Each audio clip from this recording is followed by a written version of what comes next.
argumentos decidimos qué hacer, qué creer y qué juzgar éticamente correcto. También buscamos persuadir a los demás, por eso aprender a pensar y argumentar es parte del arte de vivir mejor. Saber sobre argumentación nos ayuda a defendernos y a impedir que nos convenzan de algo por malas razones. En este video vamos a examinar cómo podemos construir un buen argumento y qué herramientas nos permiten evaluar mejor los argumentos de los demás. Es una tarea de la que se ocupa el pensamiento crítico, que reúne un conjunto de habilidades prácticas y teorías filosóficas que permiten tomar decisiones más razonables y evaluar mejor creencias, valores, emociones y los argumentos de los demás. Y es un tema del que se ocupa la lógica, que sirve para reconocer buenos y malos argumentos. Un argumento es un razonamiento con el que se intenta demostrar o negar una afirmación. Sirve para probar o refutar una hipótesis y convencer al interlocutor de que la posición que se está defendiendo es válida. Por eso un argumento consta de una serie de premisas que son afirmaciones o ideas que se dan por ciertas y de una conclusión, que es la tesis en favor de la cual se expusieron las razones de las premisas. Un ejemplo de lo que no es un argumento es la frase «los políticos son corruptos». Un argumento no es una afirmación, no es la mera declaración de una tesis. Argumentar será decir por qué razones sostenemos que los políticos serían personas más proclives a la corrupción. Afirmar es así porque lo dijo tal persona o es así porque es mi opinión. No es un argumento. Un argumento se considera sólido si sus premisas están suficientemente acreditadas. Si digo, por ejemplo, debe entrar en el concurso a cargo porque es muy bueno en lo suyo, ¿ese es un argumento fuerte o débil? ¿Está suficientemente acreditado? Es débil porque decir que es bueno en lo suyo no es decir mucho. No sabemos las razones por las que afirma que esa persona es buena. Para construir un argumento necesitamos realizar una afirmación. Es la tesis, lo que queremos demostrar. Por ejemplo, se debería eximir a los jubilados de tener que dar una prueba de vida periódicamente. El segundo paso es el del razonamiento. Es un desarrollo, se dan las razones por las cuales se sostiene la tesis. Por ejemplo, no son los jubilados, sino que es el registro civil el que debería ocuparse de determinar si se sigue pagando la jubilación porque la persona está viva digitalizando sus archivos. Los jubilados pueden no gozar de buena salud como para tener que salir de sus casas periódicamente para hacer un trámite en el que se constate que están vivos. En esta etapa se pueden sumar evidencias, datos provenientes de estudios, consignar correctamente autor, fecha e institución que lo publica. El último paso es el de la conclusión, con el que se reafirma la tesis. Puede ir precedida con un por lo tanto. El registro civil debería informatizarse para que los jubilados no tengan que certificar periódicamente que siguen vivos. En ese sentido, argumentar no es apoyar una tesis por sentimiento o prejuicio, sino por razones. Dicho de otra manera, la argumentación es el estudio de las buenas razones para aceptar o rechazar una tesis.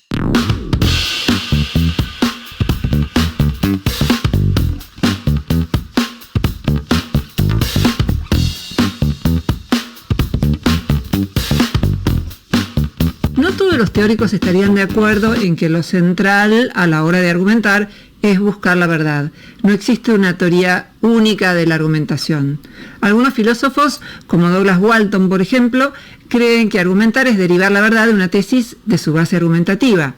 Desde esta perspectiva, habrá recursos legítimos e ilegítimos de la argumentación. Otros filósofos como Charles Perelman sostienen que argumentar es persuadir a un interlocutor sobre determinada tesis. Desde esta perspectiva vale todo, incluso distraer al interlocutor, desorientarlo o irritarlo. Un problema es que no siempre persuade lo verdadero, sino lo que está bien dicho. Yo suscribo a la perspectiva de Douglas Walton, que defiende un juego limpio en la argumentación. De todos modos, persuadir es importante y conocer distintas estrategias persuasivas nos permite utilizarlas o cuestionar cuando resulte necesario. Pero de este tema nos vamos a ocupar en otro video.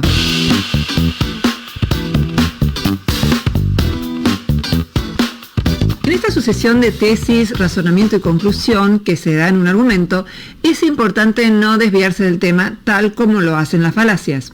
No me refiero al significado coloquial de falacia, que es algo así como un engaño.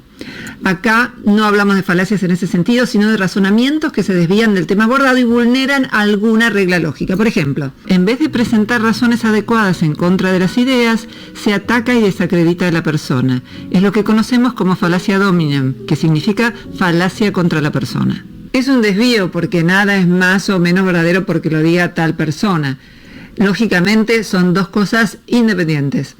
También es un desvío sostener que tal cosa es verdadera porque lo dijo Aristóteles, porque lo dijo Bill Gates o cualquier otra figura de autoridad. Esa es una falacia de autoridad. Otra forma de desvío es decir, por ejemplo, tal cosa es verdadera porque hace mucho tiempo que se considera que es así. Esa es una falacia de apelación a la antigüedad. O eso es verdadero porque lo dicen muchos.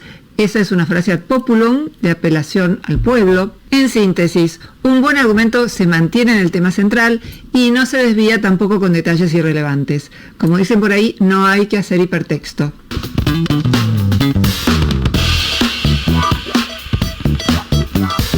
¿Cómo diferenciar las buenas de las malas razones? ¿Cuándo es verdaderamente buena una razón? Cuando satisface tres condiciones. La primera es que sea verdadera. Si no la conocemos con certeza, la probabilidad de que sea verdadera. 2, que tenga relevancia.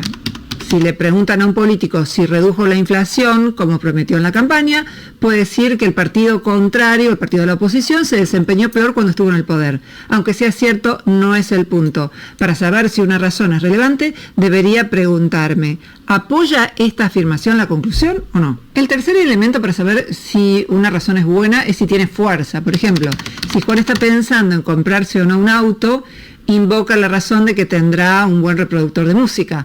Cumple la primera condición porque eso es verdadero, pero también es relevante porque la calidad de la música está entre las prioridades de Juan para el auto.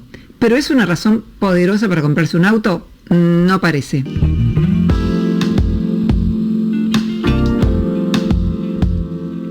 Vamos ahora a algo mucho más básico, que es la clasificación de los tipos de argumentos. Conocer esta clasificación puede darnos más herramientas para argumentar y permitirnos examinar las que ya utilizamos.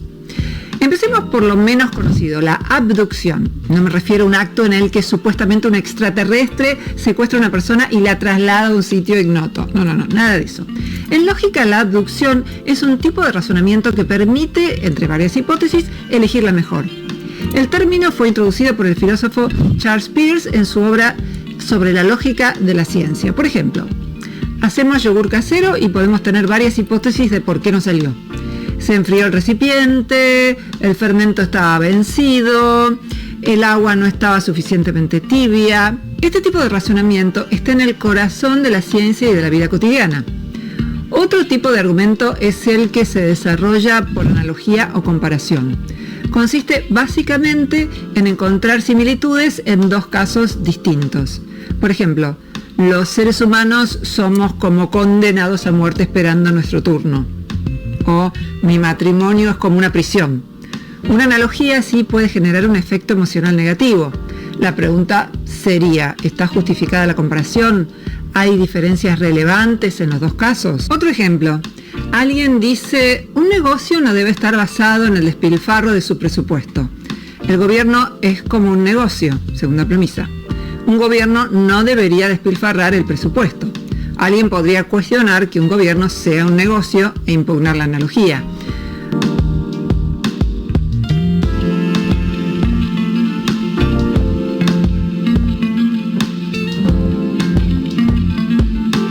Otro tipo es el de los argumentos por ejemplos.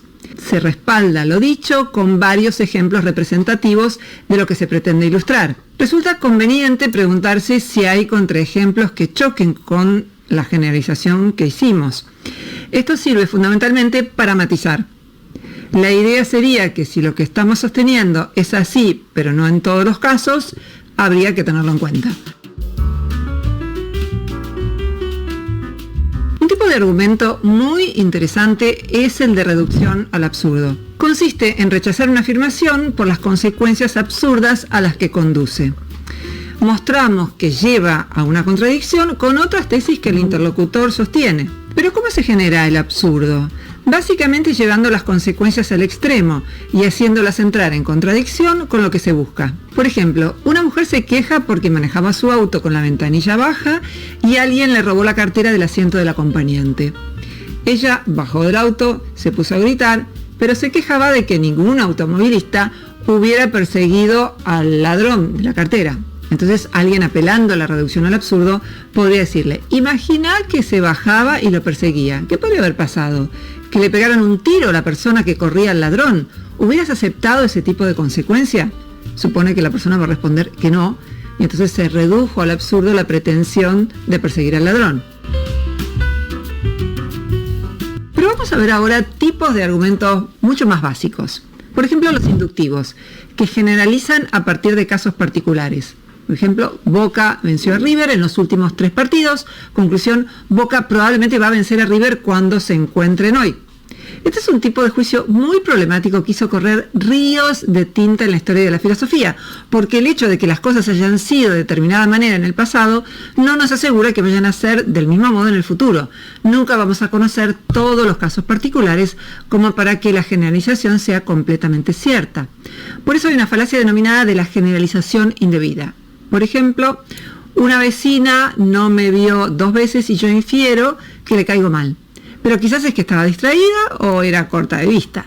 Esto no implica que debamos rechazar la inducción. Es útil si somos conscientes de sus problemas. Dentro de los argumentos están los argumentos probabilísticos. Se establece una probabilidad, como cuando, por ejemplo, se dice que hay tanto porcentaje de probabilidad de precipitaciones. El tipo de argumento más certero es la deducción. En la deducción, las conclusiones se siguen lógicamente de las premisas y es absolutamente imposible que las premisas sean verdaderas y la conclusión sea falsa. Por ejemplo, El sueño de los héroes fue escrito por Borges o por Bioy Casares. Borges no escribió ninguna novela. El sueño de los héroes es una novela. Por lo tanto, El sueño de los héroes fue escrito por Bioy Casares. Eso para no mencionar el ejemplo más obvio, trillado, pero sencillo de todos los hombres son mortales. Sócrates es hombre, Sócrates es mortal.